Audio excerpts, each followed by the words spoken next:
사도 바울이 이제 예수님 안에서 하늘나라의 삶을 어떻게 이 세상에서 누리는 것인지 아주 현실적으로 실천할 수 있게끔 부부들 사이에, 그리고 상전들이, 그리고 종들이, 그리고 자녀들이 어떻게 이것을 실천해야 할 것인지 아주 잘 얘기해 주고 나서 이제 골로새서를 마무리하는 것입니다. 그게 골로새서 4장인데요.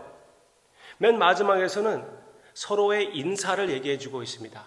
네, 하늘나라에 함께 거하는 우리의 하나됨, 그 하나됨 안에서 이루어지는 우리의 형제됨, 그래서 서로 이렇게 인사하는 그런 내용으로 여기에서 다른 데 같이 마무리합니다. 그것과 함께 사도 바울이 골로새서 사람들에게, 그리고 이 편지를 보는 사람들에게 자기를 위하여 기도해 달라고 부탁합니다. 기도 부탁합니다. 기도 부탁.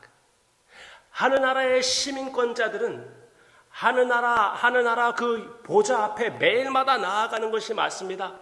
아바 아버지께 기도하는 것, 아바 아버지에게 말을 하는 것은 우리는 숨 쉬는 것과 같은 것입니다.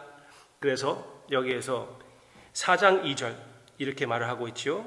기도를 계속하고 기도에 감사함으로 깨어 있으라.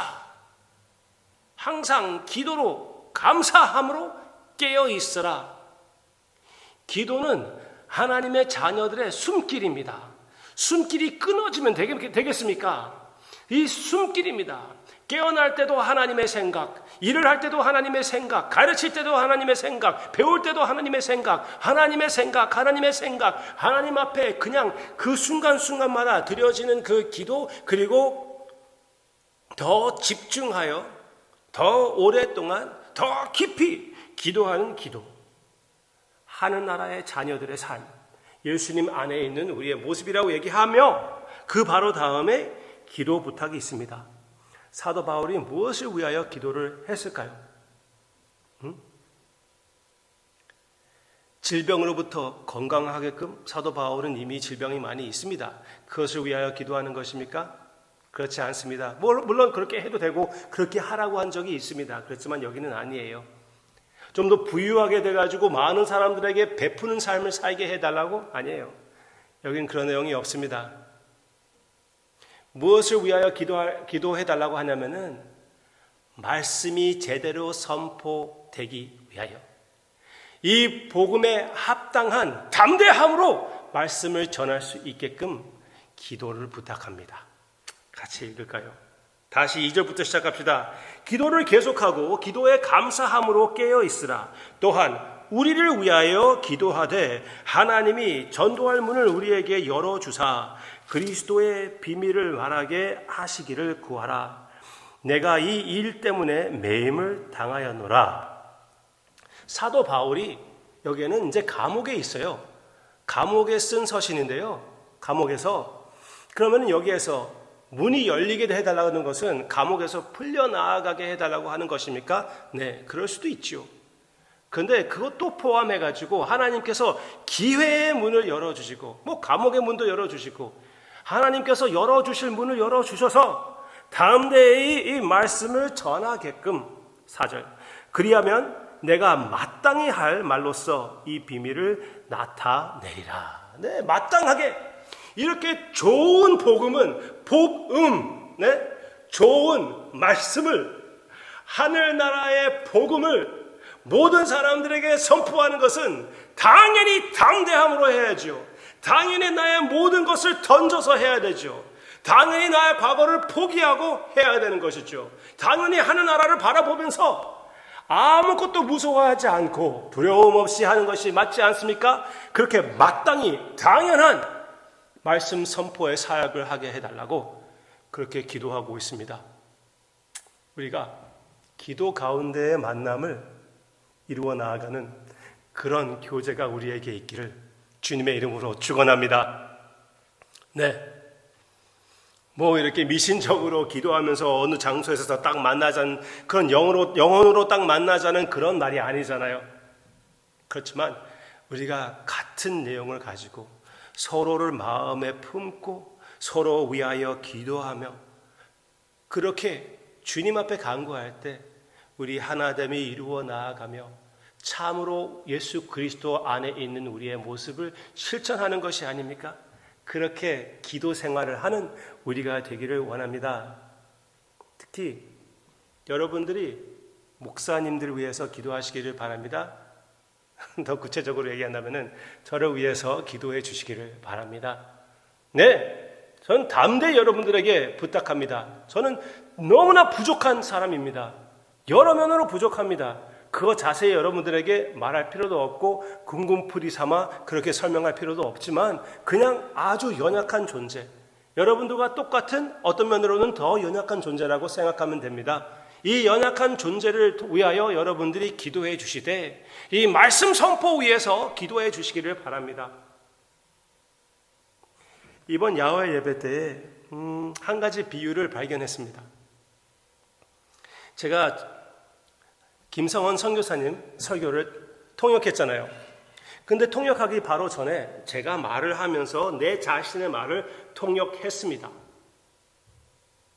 물어볼게요. 지금 생각해 보면 항상 그랬던 것 같아요. 제 자신의 말을 통역하는 것 아니면 남의 말을 통역하는 것, 무엇이 저에게 더 자연스럽다고 생각이 됩니까? 여러분들은 어떻게 느꼈습니까? 이번 야외 예배 때는 저는 느꼈던 것은 훨씬 내 자신이 나의 말을 통역하는 것보다 우리 선교사님이 하시는 그 말씀을 내가 통역할 때 훨씬 더 뭐라고 하죠? 순조롭게 아주 자연스럽게 흘러나아가는 것 같았습니다. 저는 그렇게 설교하고 싶어요. 내 자신의 말로 그거로 씨름하면서 통역하고 이렇게 말씀을 전하는 것보다, 즉 내가 통역하지 않을 때도 내 자신을 의지하며 여러분들을 두려워해서 제대로 선포하지 못하는 말씀이 아니라 참으로 하나님의 음성을 들으며 그렇게 준비하고 그렇게 의지함으로써 거기로서부터 하늘나라에 있는 나의 모습을 기억하고 거기에 힘으로써 여러분들에게 전달하는 그런 말씀이 제가 선포하는 말씀이 되기를 원합니다. 하늘나라의 능력으로 하나님의 말씀의 권위로 여러분들에게 항상 전하는 그런 말씀이 되기를 원합니다. 그것을 위하여 기도해 주시기를 바랍니다. 사람을 두려워하지 않고 세상을 두려워하지 않고 하나님 앞에 서서 여러분들에게 말씀을 선포하는 그런 목사가 되게 해달라고 저 위해서 기도해 주시겠습니까? 그 기도에 힘입어 그 기도를 통하여 흐르는 하나님의 은혜로서 그렇게 될 것이라고, 더욱 그렇게 될 것이라고 믿습니다. 여러분들에게 기도 부탁하는 것 저는 전혀 창피하지 않아요. 저의 연약함을 여러분들에게 고백하는 것, 그것도 창피하지 않습니다. 예수님도 십자가를 바라보시면서 제자들 보고 기도하라고 하지 않았습니까? 물론 거기에서는 자기 자신들 위해서 기도하라고 주님께서 말씀하신 것이라고 해석할 수도 있지만 저는 그렇게만 보진 않습니다. 예수님은 분명히 제자들이 함께 하기를 원하셨어요. 우리 함께 합시다. 특히 함께 기도하고 서로 위하여 우리 삶을 내려놓아 가며 기도하는 우리의 기도의 교제, 기도의 만남이 되기를 주님의 이름으로 축원합니다. 기도하겠습니다. 아버지, 우리가 기도 속으로 우리 서로에 대한 사랑 고백이 있게 해주시기를 원하옵고 사랑의 실천이 있게 해주시옵소서. 아버지, 참으로 담대히 주님의 말씀을, 확신을 가지고 주님의 말씀을, 그리고 사랑을 가지고 주님의 말씀을 전하고 싶은 이 마음, 주님께서 주신 것이라고 확실히 믿습니다. 이 같은 기도 제목을 가지고 우리 서로가 서로를 위하여 기도할 때 저는 훨씬 더 주님이 원하시는 마음을 전달하게 될 것이고 성도님들은 그 마음을 받아들일 수가 있을 것이고 그리고 그 삶 속에서 이 사랑을 실천하게 될 것이라고 언행 통하여 예수님의 아름다움이 나타날 것이라고 확실히 믿습니다. 그렇게 하늘나라의 자녀들로서 참된 주님 안에 있는 정체성으로 사는 우리가 되게 해주세요. 예수님의 이름으로 기도합니다. 아멘.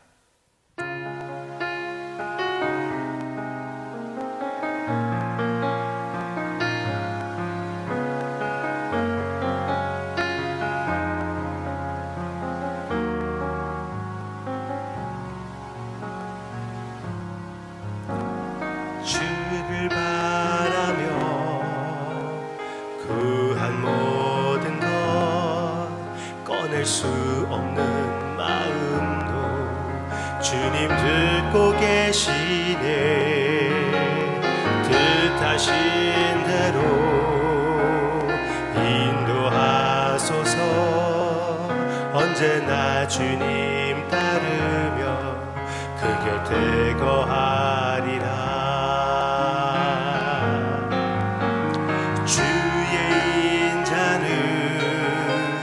영원하시니 신실한 주의 이끄심 나는 찬양하리라.